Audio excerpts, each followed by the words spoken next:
Welcome back to the Deep Dive. Today, we're going to unpack something that seems pretty small on the surface. An observation by, well, Serena Williams. Right, about hotel decor, of all things. Exactly. But we're using it as a lens, really, to look at how simple design choices can bump up against, cultural trauma, historical memory. It's a fascinating intersection. So our sources today are really zeroing in on this moment captured on social media. The focus is broadly Serena Williams, cotton decor, and historical awareness.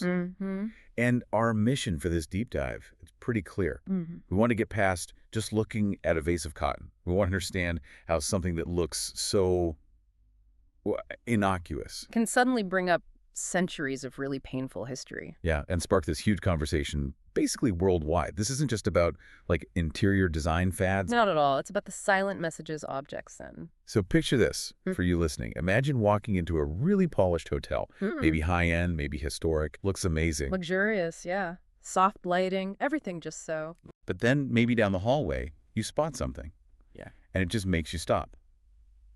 Because it feels, well, fundamentally wrong. That feeling, that kind of cognitive dissonance, that's exactly what the sources are digging into here. Okay. It's really interesting to analyze how something that was probably meant to be purely aesthetic, a nice texture, natural element. Soft, maybe. Soft, yeah, how that can instantly become this flashpoint, a focus for moral and emotional reckoning, all because of shared history. So let's get specific. Describe the incident itself. The analysis we read shows Serena Williams walking through a space, right?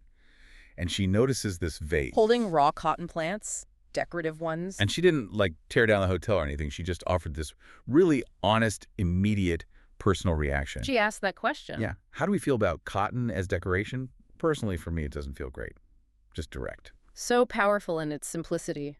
But the sources also point out her reaction wasn't just verbal. Right. They describe this visible discomfort. She apparently lifted a piece of the cotton, touched it. And looked visibly unsettled. Yeah. And that physical interaction, that moment, it communicates the historical weight much more effectively than, say, a long explanation ever could. And that really gets to the heart of the conflict we need to unpack for you. Because, objectively, if you take away the context, Sure. cotton is just cotton. The sources describe it as harmless. Soft, natural, adds texture. A decorator might pick it for, its neutral color or that rustic farmhouse kind of vibe. But that neutrality just evaporates when memory comes into play. Absolutely. And the sources are really clear on this. In the United States, especially for anyone whose history connects back to the Atlantic slave trade, cotton is not just a crop.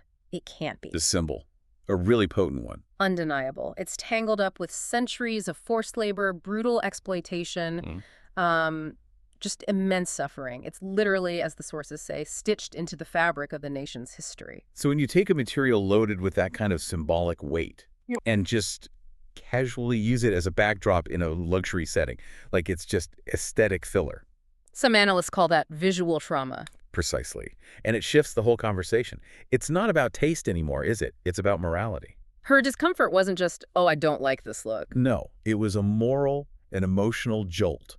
For millions of people, seeing cotton displayed like that so casually, it reopens wounds that haven't healed. It forces a remembrance. Exactly.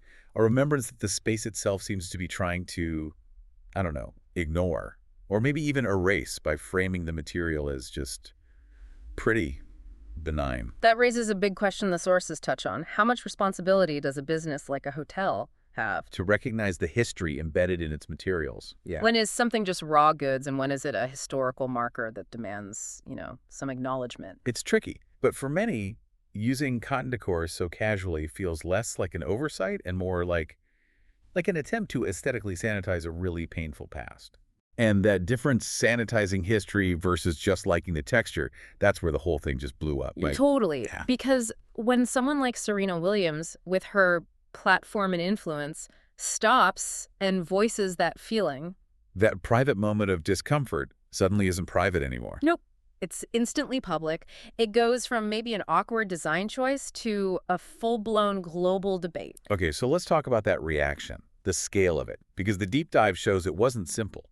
Not at all. It was immediate and widespread, but also really conflicting. Right. You had this huge wave of support. People saying, yes, I get it, Yeah. validating her feelings, sharing their own stories about everyday objects carrying historical weight. But at the same time, you had these strong counter-arguments popping up. People accusing her of overreacting. Yeah, that came up a lot. And the arguments were often about utility or economics. You know, it's just a plant. Or, hey, cotton is a big part of the Southern economy today. Trying to disconnect the modern industry from its origins. Exactly, trying to sever that link. So you basically had these two camps forming. The it's about memory and trauma side. Versus the it's about commerce and modern aesthetic side. And that clash is key to understanding the moment, isn't it? Absolutely. What you suddenly had was this, like, huge digital room, everyone debating really fundamental ideas.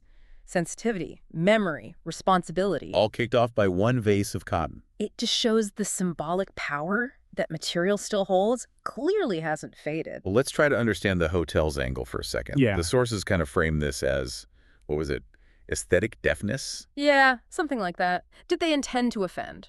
To bring up trauma? Almost certainly not. The analysis suggests they probably just liked it. Like the softness, the neutral color, the, rustic texture it added. So the failure wasn't malice, it was... The failure of imagination, maybe. Or just awareness. They didn't pause and ask that crucial question. How might this land? Given the history tied to this material right here, how might this affect our guests, especially guests whose ancestors were forced to produce it? And because they didn't contextualize it, the symbol keeps its power. Right. The decorator sees, I don't know, a charming farmhouse touch. But the guest whose family history is rooted in slavery sees something else entirely.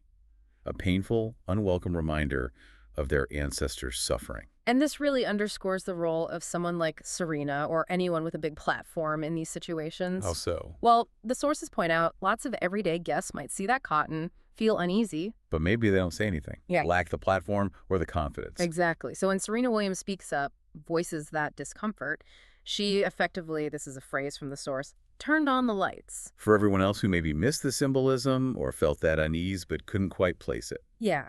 It shifts the whole thing from a private, internal feeling to a public conversation. A demand for accountability in how spaces are designed. You can't just ignore the visual language when someone like that points it out. It becomes visible, unignorable. Okay, so stepping back a bit, what's the big takeaway the sources want us to get from all this? I think the main point is we have to stop seeing decor as just neutral background stuff. Admit that it has power. Exactly. It carries power. It's a form of communication, whether it's intentional or not. It broadcasts values. It kind of whispers, doesn't it? Yeah. About who belongs in a space, who gets remembered. And whose history is maybe made invisible or just overlooked. So if a space uses something that celebrates one version of history, but ignores the violence tied to it for another group, then that space is sending a message of exclusion. Doesn't matter how much the room costs. and this isn't just about fancy hotels. This connects to you, the listener, right in your everyday life. Absolutely. The practical thing here, the thing you can take away from this deep dive, is to start maybe paying more attention. To train yourself to examine those things you walk past every day. Patterns, symbols, maybe even phrases. That give you that little feeling, that off but faint feeling, as the sources put it. That's sometimes the hardest thing to pin down, isn't it? That low-level hum. It's not shouting offense, but something just feels not quite right. And that feeling, that small moment of unease, the sources suggest that's your own history or your values or your identity kind of nudging you, speaking to you. So what do you do with it? Well, the recommendation isn't necessarily to, immediately start shouting or demanding action. Okay. But to use that feeling as a prompt, to lean in, examine, and question is the advice. Why does this specific thing make me feel slightly uncomfortable? And that act of questioning, of connecting the physical thing with its history. That's how awareness grows. That's how it moves beyond just one celebrity's social media post. It's about becoming more mindful of the silent stories objects carry. Okay. Ultimately, this whole incident serves as this really potent reminder, doesn't it, about how important cultural awareness is in the actual physical spaces we move through. We have to recognize that memory isn't just in books. Yeah. It's built into the things around us. Yeah, often waiting for someone to see the whole story, not just the pretty surface. So this deep dive, it really did two things.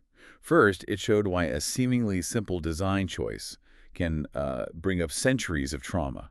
And second, And second, it highlighted how Anyone, a huge public figure, or just you, noticing something in a hotel lobby, can actually shift the culture just by noticing and speaking up about that feeling of unease. It really comes down to critical looking. If you learn to see the historical weight in something like cotton, you start seeing it in other places too. Which leads us perfectly to a final thought.